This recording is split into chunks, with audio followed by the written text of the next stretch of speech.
Je vais vous raconter l'histoire d'un bûcheron et de sa femme qui avaient 7 fils. Le plus jeune, il n'était pas plus grand qu'1 pouce quand il était né. C'est pour ça qu'on l'avait appelé le Petit Pousset. C'était un nain, le Petit Pousset.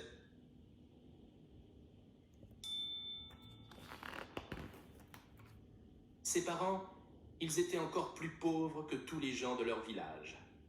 Ils vivaient dans une cabane qu'ils avaient construite à la frontière de la forêt. Ils étaient tellement pauvres qu'ils ne pouvaient plus rien offrir à manger à leurs 7 enfants. Le mieux pour eux, c'était peut-être de les perdre dans la forêt où ils trouveraient sûrement quelqu'un pour les nourrir. Mais le Petit Pousset, il était caché sous l'escabeau de son père quand ses parents, ils ont décidé de perdre leurs enfants. Bien sûr, il a entendu ce qu'ils se disaient, mais il n'était pas d'accord du tout.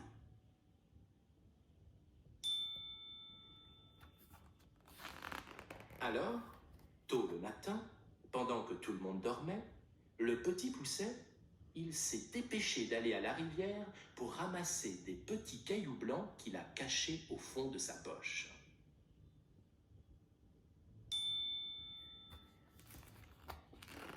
Toute la famille marchait vers la forêt à la queue leu-leu sans se presser. Comme il faisait un peu froid ce jour-là, les enfants, ils avaient enfilé une cape avec un capuchon qu'ils avaient rabattu sur leur tête. Tout en marchant, le Petit Pousset, il semait ces petits cailloux blancs par terre derrière lui, comme pour tracer le chemin entre la forêt et la maison.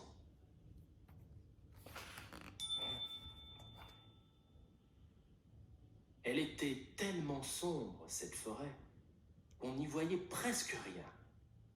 Les enfants, ils marchaient en ramassant des champignons et des brindilles de bois pour faire du feu, et ils n'ont pas remarqué que leurs parents, ils s'éloignaient d'eux sans faire de bruit.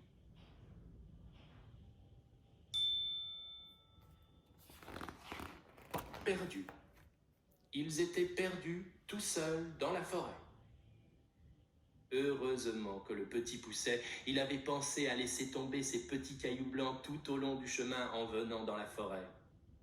Ils n'ont pas eu de mal à reconnaître les petits cailloux blancs que le Petit Pousset, il avait semés derrière lui pour réussir à sortir de la forêt et à retrouver la maison de leurs parents.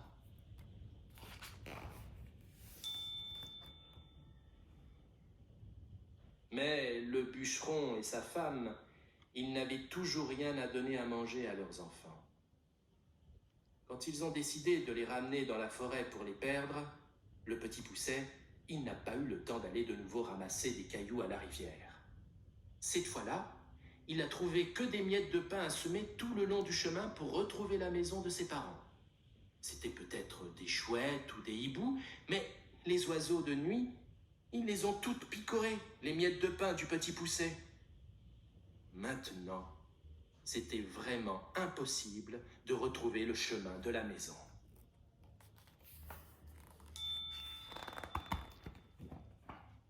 La nuit, elle était déjà tombée et il n'y avait même pas de clair de lune pour les éclairer un petit peu. Les pauvres enfants, ils tremblaient de peur parce que le vent, il soufflait très fort dans les arbres en faisant comme des cris de loup.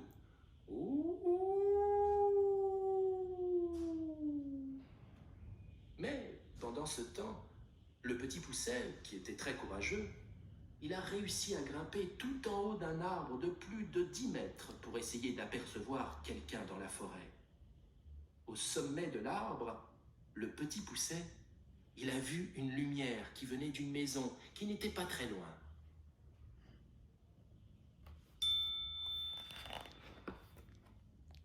C'était la maison d'une dame très gentille, mais c'était aussi celle d'un ogre qui aimait manger les petits enfants.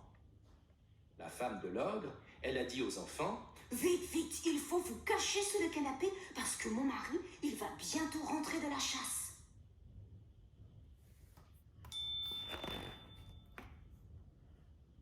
L'ogre, il avait déjà mangé avant de rentrer chez lui. Il avait avalé une biche et une brebis pour son dîner et il avait bu beaucoup de vin. Mais en arrivant, il a quand même senti une bonne odeur d'enfant.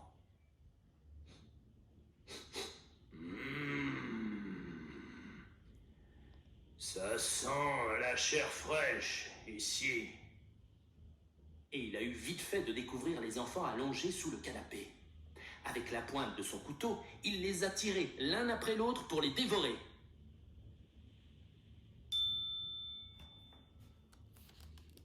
L'ogre, il avait vraiment envie de manger tout de suite les 7 enfants. Il ouvrait déjà toute grande sa bouche en balançant au-dessus l'un des frères du petit Pousset. Mais sa femme, elle s'est dépêchée de lui dire « Non, non, non, non, mon cher mari. Demain, ces enfants, ils seront beaucoup plus gras après le bon repas que je leur ai préparé. » Et l'ogre, il lui a répondu « Tu as raison. Je les mangerai au petit déjeuner. Vite, allons nous coucher. »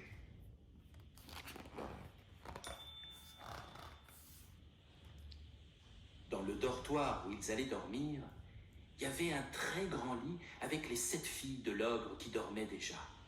Le petit Pousset, il a remarqué qu'elles avaient toute une belle couronne dorée sur la tête. C'étaient des petites ogresses qui avaient des longues dents comme leur père.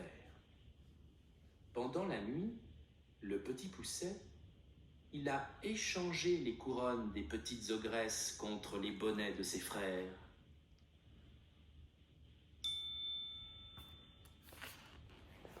Tôt le matin, comme il avait déjà très faim, l'ogre, il s'est levé pour aller couper la gorge des 7 garçons qu'il voulait dévorer à son petit déjeuner. Mais comme il ne savait pas que le petit Pousset, il avait échangé les bonnets et les couronnes, c'est ses filles, les petites ogresses, qu'il a tuées avec son grand couteau.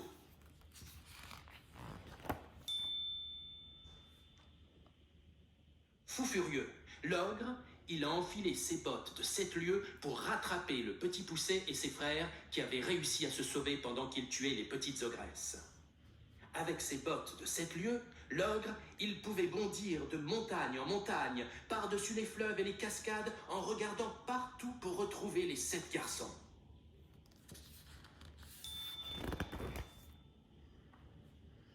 Mais bientôt, comme l'ogre s'est senti un peu fatigué par sa course, il s'est allongé sur un gros rocher pour se reposer.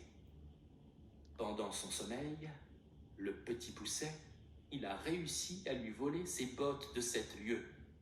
En enfilant ses bottes magiques, il pourrait courir aussi vite que l'ogre.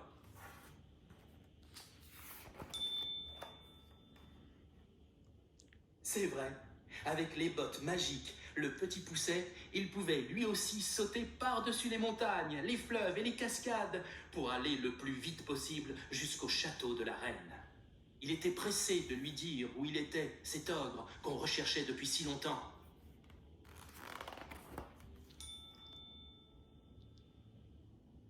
Enfin, il y avait quelqu'un qui avait retrouvé cet ogre horrible qu'on recherchait partout depuis qu'il avait dévoré plusieurs enfants du village.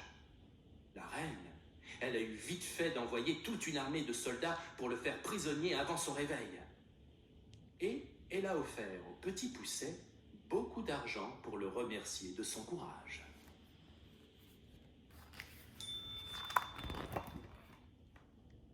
Quand il est revenu chez son père, le petit Pousset, il a partagé son argent avec toute sa famille.